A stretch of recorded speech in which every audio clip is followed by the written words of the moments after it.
We're going to jump in kind of into the risk assessment process. And as we start digging into the policy process, as we say here, this is the foundation of your information security program. Pretty much every framework you pick up is going to talk about your risk assessment and the importance of it. And we're no different. If you do not have a solid risk assessment updated, refreshed, it's kind of a living document, we can pretty much bet that there's some type of gap in your security environment, or in your security policies. But the whole point of a risk assessment in any form or fashion is just to protect value, the value of the business, the asset, whatever it is. And that's what we're kind of looking at here. And in the risk assessment process, doesn't matter who you're looking at, they pretty much have the same requirements. You're going to try to identify all of the internal and external threats to data. You're going to categorize those, you're going to score them, give them some type of inherent risk rating before any control is in place. Then you're going to identify the controls you actually have in place to address that risk. So a risk assessment can't be a wish list. It can't be what you want to have in place to reduce that risk. It has to be the actual control you're currently using. And then you score your residual risk, and that will help you determine whether your control is working the way you want it to. Then these identified controls, and we'll have a sheet on the screen in a minute that will kind of lay some of this out from a visual. But that control then becomes your written policy. Whatever you've determined that's going to save that device. Use your cell phone as an example. All of us have cell phones. All of us have a case on this cell phone. That case is there because we ran a risk assessment on our device. The risk of breaking it, we're going to reduce that risk with a case. So we're going to write that into policy. But at the end of the day, who does risk belong to? Who owns it? It's not IT. It's the stakeholders. It's management. It's your board. It's your senior executives. It's the owner of the company. They own the risk. It's very important that they understand that. I think your senior leaders in IT and management, they understand that, but it's not always understood when it comes to security. You have a million policies on a million different topics, but when you get to some type of security policy, oh, that's an IT function. Well, that's just not true, because they own the risk. They should be a part of the policy making process to reduce that risk.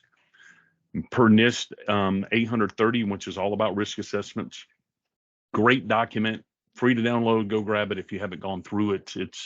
It makes understanding and kind of working through risk assessments more understandable.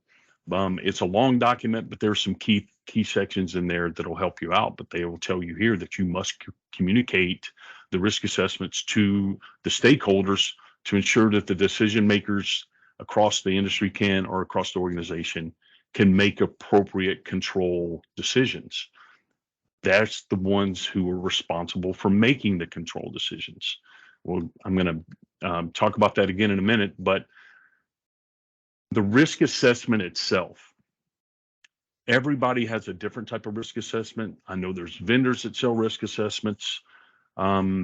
I've seen some I love. I've seen some I couldn't even get to the bottom line of the risk or the control because it was so muddy. Do not overcomplicate the process. As it's stated, you're going to identify your internal and external risk or threats to data or your systems. Have a little inherent score, as we kind of have on the left-hand side of the controls column here. Likelihood, impact, we should be measuring those things. Then the controls column will identify the control that we have in place to reduce that risk. And then on the right-hand side of the control column is where your residual ratings come in.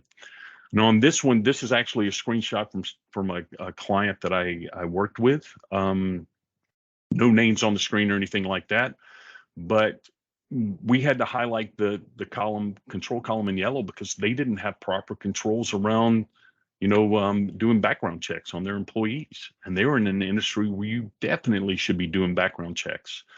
But if you're going through NIST 800-171 compliance, it's a requirement that you have that in place. And this organization had to be 800, 171 compliant. So they were missing that piece. But other things here, sensitive information not disposed of properly. What does your shredding look like? Are you locking your documents up at night? There's all kind of different things that's going to be captured in this risk assessment document. But ultimately, there's 2 points here. Do not overcomplicate it. And the most important point is that control column is what helps you write your information security policy. If you have a risk listed and a control that says you're reducing that risk, I should be able to trace it to some type of policy. And again, as you can kind of see, this is why it makes this the foundation of your whole information security program. So it's not overly complicated. This one's just an Excel spreadsheet. We work this with a multi-billion-dollar bank, one of the most heavily regulated industries out there. If it works for a multi-billion-dollar bank, it most likely would work for just about any other industry. So, have any questions there, Saeed, before we move on?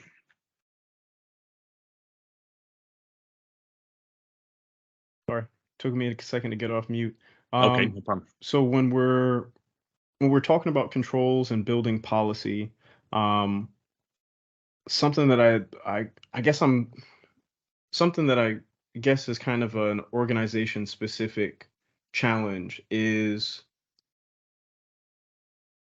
how do you use a policy, or how do you create a policy that does not just become a piece of paper? What is the process to building a policy that is something that is a recording of the actions that we are taking and going to take, as opposed to building a policy that ends up being, something that we wrote and then put in a file cabinet or saved to XYZ SharePoint file, just so we can show we have it? Because the risk assessment is super valuable in showing where the gaps are, but you don't close the gap because you write a policy. You know what I mean? Right.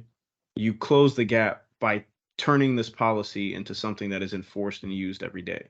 So I guess if you could give me an example of what was your best turnaround and what was maybe the worst turnaround, or least or greatest example of maybe inaction. Of course, not getting into, individual names, but, an example of what you saw someone do to really right the ship.